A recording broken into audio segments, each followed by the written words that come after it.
Hello, everybody. Welcome back to a Cult of Misfits. I'm Matt Owens. If you're looking for additional content of mine, you can check a Cult of Misfits out on Instagram and Twitter, or X, if you choose to call it that. That's all right. I won't judge you. I'm looking to monetize the podcast, so if you'd like to help me out and do me a solid, I would really appreciate it if you could follow me on whatever platform you're listening to the podcast on. I'm on Spotify, YouTube, Apple Podcasts, etc. So thank you to everybody who's been supporting me and checking out the podcast. Love you. I've been having a bit of a rough month, and so that's what we're going to get into today. A few days ago, I have this little secret spot that I like to go to when I go on my walks. There's this lake nearby, and it's a busy area. It's attached to this busy park. But I like to go off the beaten path, and there's this little secret trail that leads down to like an abandoned dock. It's like this cement dock that, has completely grown over with bushes and trees, and I can just sit by the lake. It's away from the main trail. The only people that know about it are like teenagers who sneak down there. I always see empty bottles of cheap vodka in plastic bottles, so I know that the teenagers are up to shenanigans down there. And so I like to sneak down there, and it's a way for me to just sort of zen out and connect with the universe and just be peaceful. And so that's what I did a few days ago. I snuck down to my little secret spot because I just needed to have a little conversation with the divine and work through some stuff. And so that's what I did. I walked down there with Chi-Chi, set myself up, and got myself prepared for a good cry, is what I'm talking about here. I sat down, and I just kind of start talking to the universe, talking to the divine, talking to God, just sort of airing my grievances, airing my frustrations, just trying to connect and work through these really intense emotions that I've been dealing with the last month. And it involved a lot of tears. When I do this, I talk out loud. That's why I don't like to, do it on the park bench on my walks, because I like to have a little solitude so that I can let the tears flow, let the anger flow, let whatever emotions need to flow, and I can do it in the privacy of just me and God and Chi-Chi. So that's what I did. I sort of let her rip, and I'm talking out loud to the all that is, and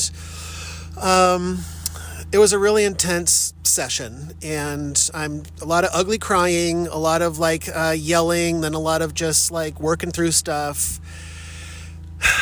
And so for about 20 or 30 minutes, that's what I was doing, and it felt really good. It's just real serene down there by the lake.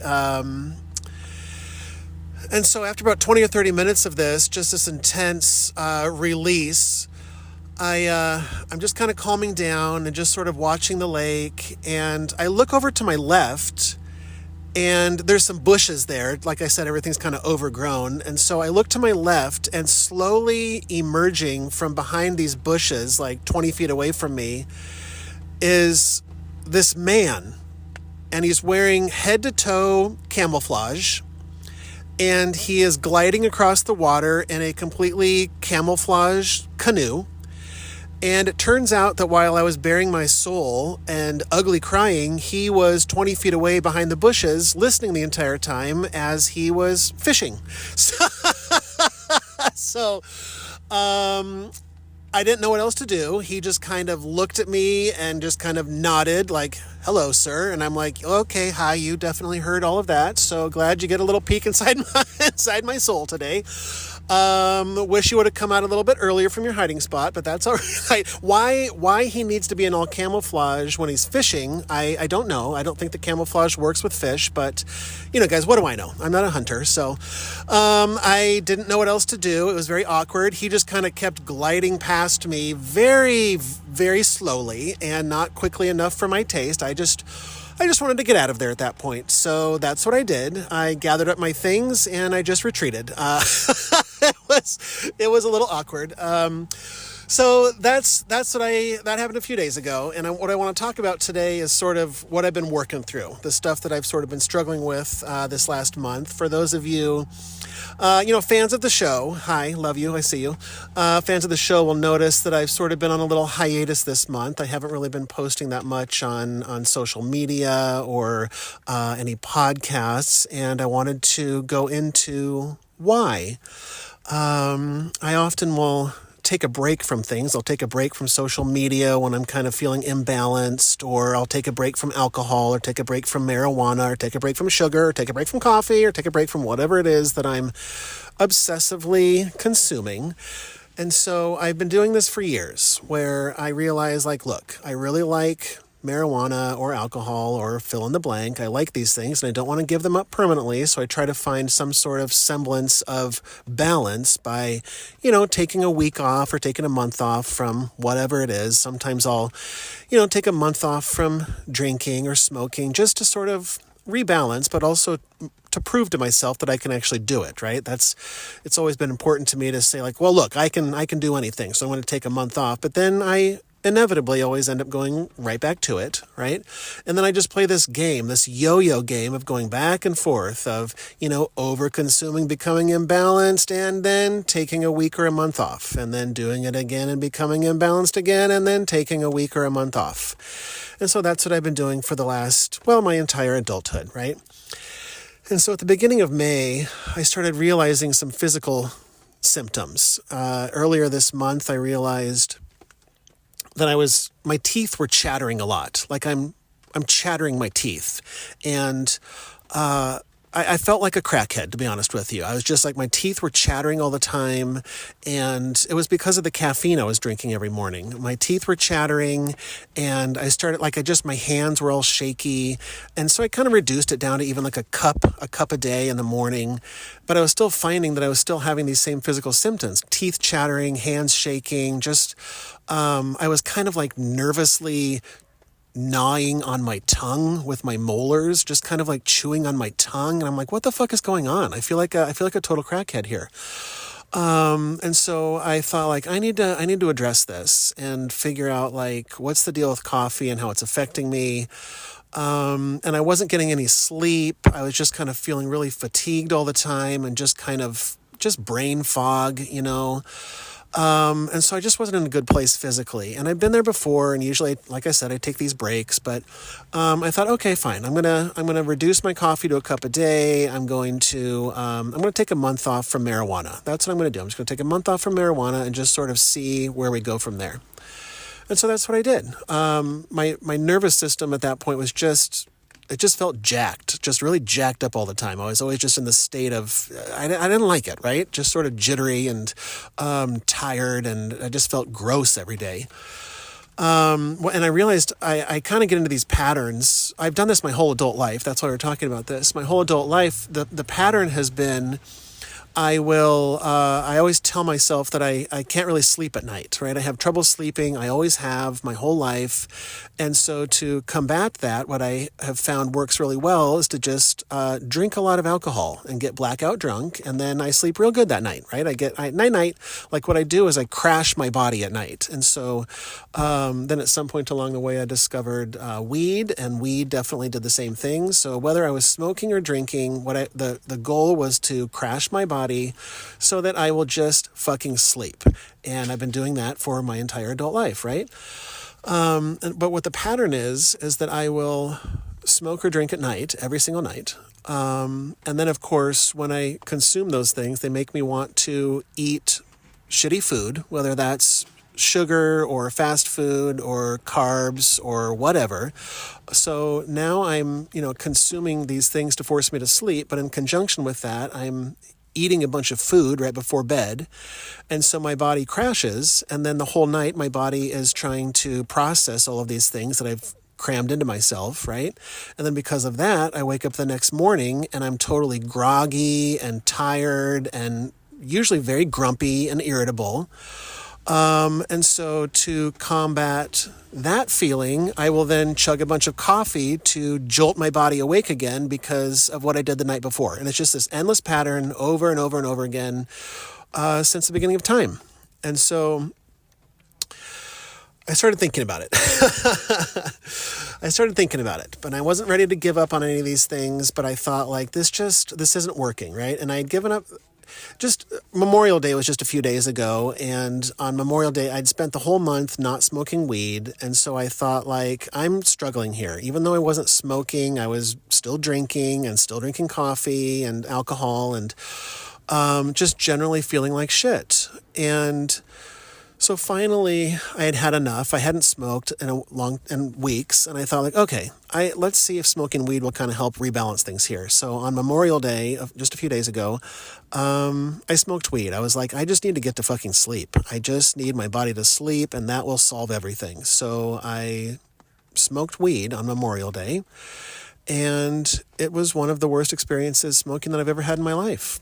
I was extremely paranoid and jumpy and nervous the whole time. And I'm like, what the fuck is this, right? And I start getting into my head, and it lowers my vibration to a point where I start, like, hating on myself and, oh, you're such a piece of shit. You have no self-control, blah, blah, blah. And I'm like, whoa, whoa, whoa, whoa, whoa. The last several years, I've been working very hard on controlling those lines of dialogue within my own head. And they all came swarming back. They all came flooding back. And I started feeling like garbage mentally and getting down on myself. And I'm like, this is truly awful. And it got to the point where I just wanted the high to be over, right? I didn't even smoke that much weed, and I was like, this sucks, and I don't want to be high anymore. I don't like this. I hate this, and I've never really felt like that before. Like, every time I smoked, it's been really great. Even the times when I'm over smoking a little too much, I've never felt that way before. So, it was really awful. And while I was in that state, the universe came. Divinity came and whispered in my ear lovingly and said, there's some things we need to talk about. And I was like, oh boy, here we go. What are they going to say here? So I'm sitting there stoned, just in this terrible place. And I was reminded that there's a big fear in my life that I haven't dealt with yet. And for those of you that have been following me for a while, you know that the last few years, I've really been dedicating myself to actively, intentionally facing my fears so that I can conquer them. And that includes, running towards my fears instead of running away from my fears like I have my entire life. And part of this process of running towards my fears means that there's going to be a brief period that's going to really suck. It's going to be really difficult and really suck, and I'm going to have to go through the fire. But I've done it enough times over the last few years that I've gotten used to the process. I had a big fear of arachnophobia, and I actively and consciously ran towards that fear because I didn't want to be scared of spiders anymore. And so slowly, baby steps over time, I acclimated myself and got closer and closer to spiders so that I could eventually stop being scared of spiders. That's what I found it's very successful. When I just run towards these things and start doing them over and over again, eventually I'm no longer scared of these things and I conquer them, right? Another example is my entire life, I had a lot of body image issues, right? I just hated my body. I'm fat, I'm ugly, I'm disgusting, I'm embarrassed to take my shirt off at the pool, that sort of a thing. And so the best way to conquer that fear is to take off my fucking shirt at the pool and keep walking around the pool and letting everybody gaze upon my gorgeous body until I'm no longer afraid of it. And so these are just sort of the examples of things that I do, is I just keep doing the exact thing that scares the shit out of me over and over and over again until it no longer scares the shit out of me. And I know that there's going to be a period of suck. There's going to be a period that's going to really be awful. But I've done it enough times now successfully that I know that that period doesn't last forever. And eventually I get myself to a place where I'm through the fire, where I'm through the suck, and that thing no longer scares me anymore. And so anytime the universe shows me a new fear that I can conquer, gives me another opportunity to face that fear, I'm always like, my initial reaction is like, well, fuck. Like, here we go again, because I know that I'm in for a world of pain, but I know that on the other side of that is freedom, right? And I often talk about freedom. What I'm ultimately trying to manifest at any given moment is freedom. I want to be free from all of it. Free from the fear, right? Free from the attachment, free from all of it, right? I don't want anything to be holding me down. And I might even say all of these things are all in my own mind, right? I am capable of freeing myself. There's nobody that's keeping me down, but my own, limiting beliefs.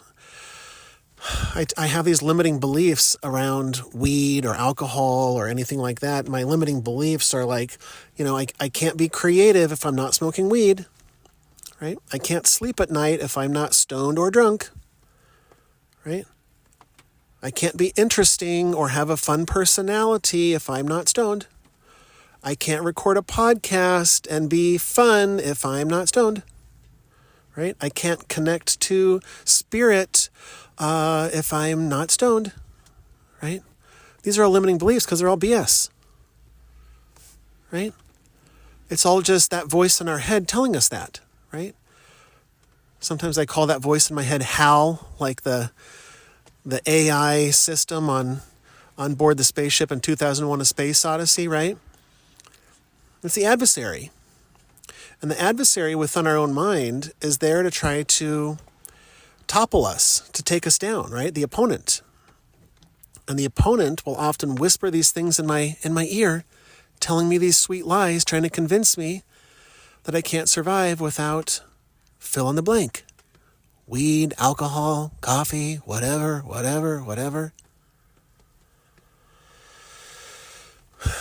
And so as I'm in this state on Memorial Day of just this awful state, the divine reminded me that there's this big fear that I've been avoiding this whole time. And I know that I've been avoiding it. I've been putting it on the back burner, dealing with other fears that seem more manageable, right? Dealing with other fears that I think I can deal with, just kind of putting it off, kicking that can down the road, going, well, I'll deal with that later. I'll deal with that fear later because it's too big right now and I don't want to deal with it. It's very easy to do that. It's very easy to do that, right? Because it's fucking scary, right? Those big boys that have been staring at us our whole life, and we like to bury them down deep. I don't want to look at that. Too scary. No, thank you. But these last few years, I've really been on a mission to hunt down and seek out those fears and to lock eyes with them and to defeat those motherfuckers, right? And so the fear that I've been avoiding this whole time is a fear of sobriety. I've been putting that boy off for a long time. Like, okay, I'm not ready for that yet. I need to be stoned to get through this shit. I need to be drunk to get through this shit. I need some coffee. I'll deal with you later, big boy. And so as I'm curled up in a paranoid ball, stoned out of my mind, my mouth is drier than the Sahara Desert, right? My body is just like shutting down, going like, what the fuck are we doing here? The universe lovingly reminds me and suggests that perhaps this is the time that we finally tackle the big boy. Sobriety.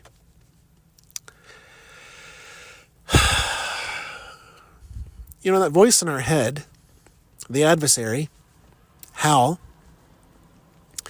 is real slippery and real cunning and knows exactly what to say at just the right time to try to convince me to stay within my comfort zone. Right? And the adversary is real good at it. Real good at its job. Convincing me to stay where I am. Don't head into unknown territory. That's too scary. Just stay where we are. Keep doing the same things we've been doing forever. And stay within that deadly comfort zone. But what I've learned the last few years is that the comfort zone is where I go to die. And if there's to be any growth and rebirth in my life, it's imperative that I venture outside of that comfort zone. That includes doing things I've never done before, doing things that scare the living shit out of me, things that I don't want to deal with. But I know deep down inside, my spirit, my soul knows that it's what I need to do. I think when we reincarnate into this world, that there are certain things that our soul wants to accomplish. And I've known for a long time that sobriety is on the table and needs to be dealt with in this lifetime.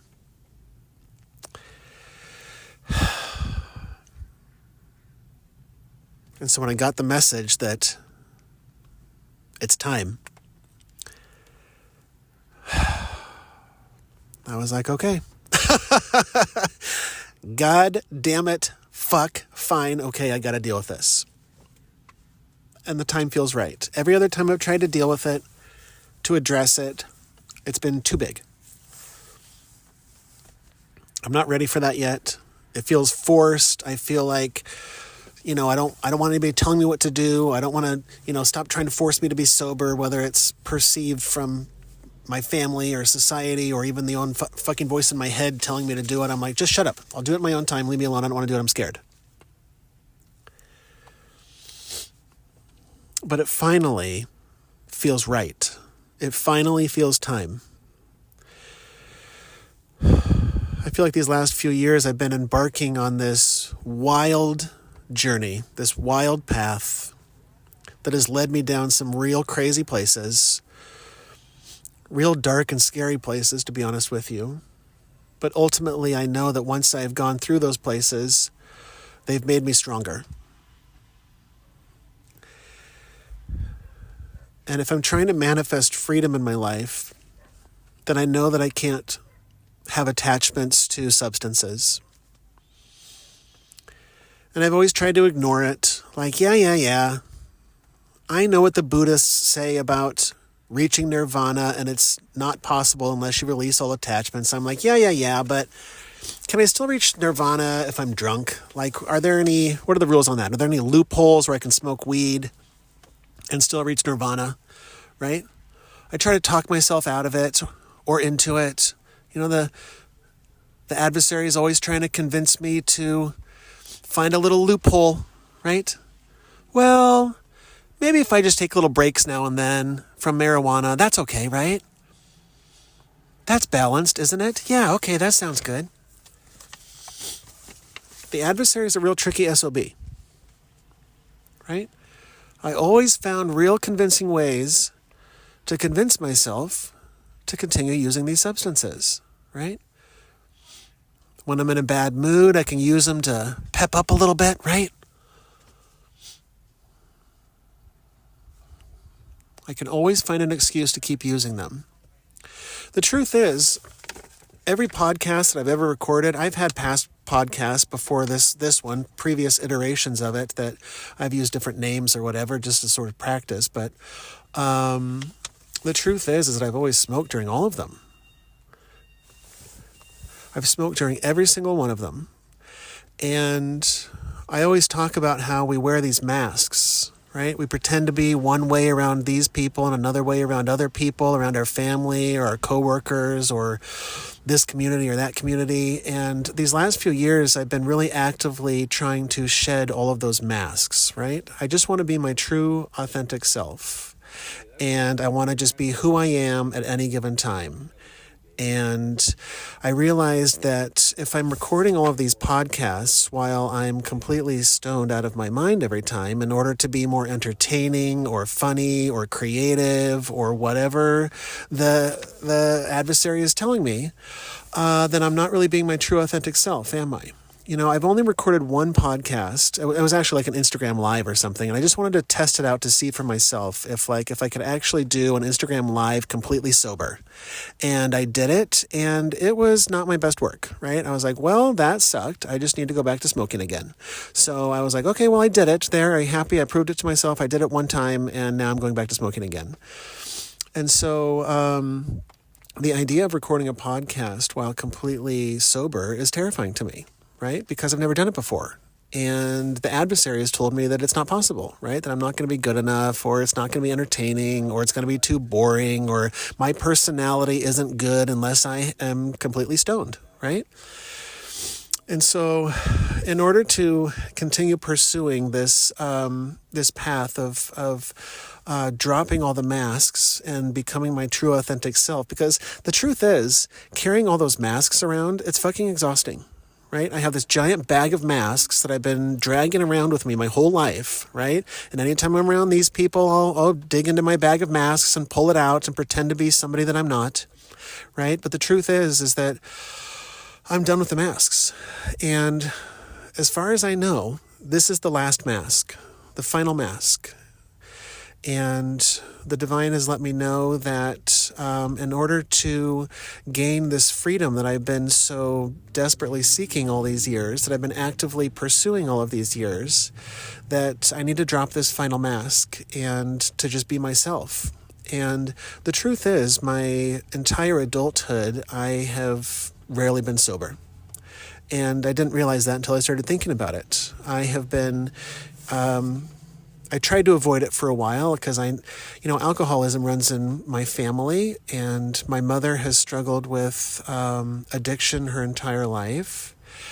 And she recently has chosen to become sober. And she's done the same thing I have, this up and down, up and down. I'll be sober for a little bit and then back to drinking again or whatever. And so she's really made a final stand in her own life. And to be honest with you, it's very inspiring to me.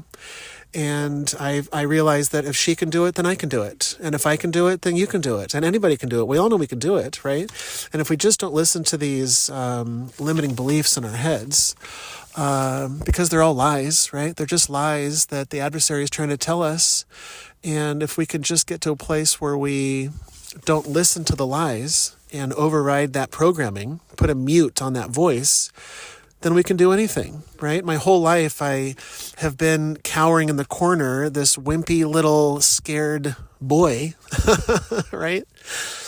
And the past few years, I've been trying to reprogram that and to remind myself that I'm in fact limitless, that I'm in fact unstoppable. And the way that I become limitless and become unstoppable is by discarding these limiting beliefs, discarding these masks, and discarding all of these crutches and substances that I think that I need in order to be my true authentic self. And it's simply not true.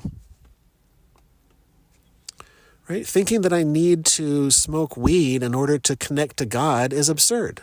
It's like thinking I need a priest in order to talk to the divine. It's just, I don't believe that's how it works, right? And so I'm at this place where I'm finally ready to start this new journey, this new chapter. I feel like the last several years have been all leading to this moment. And I've known the whole time that the linchpin to this whole thing is letting go of my addictions. And it finally feels right. I feel like I'm on the cusp, on the edge of this new chapter. I feel like the image of the phoenix, the mythical bird that burns down to the ashes and then, miraculously and triumphantly rises again from those ashes as a new being, as a new chapter, as a fresh start. And it's this cycle over and over again of death and rebirth, death and rebirth. And I feel like the last several years have been about me shedding my old life, the old me, and metaphorically killing those aspects of myself, of who I thought that I was. And in doing so, I've been turning the old me and my old life into ashes. And I feel like I'm so close. And I look at all the ashes around me of my old life, and I've still got a few little tiny burning embers within that's about to die out before the phoenix bursts forth again and starts fresh and anew. And so I feel like I'm on the edge, and I'm really close to something big and something beautiful and something amazing. But I know that in order for that to manifest, and in order for that to come forth, that I have to let go of this final thing, this final mask.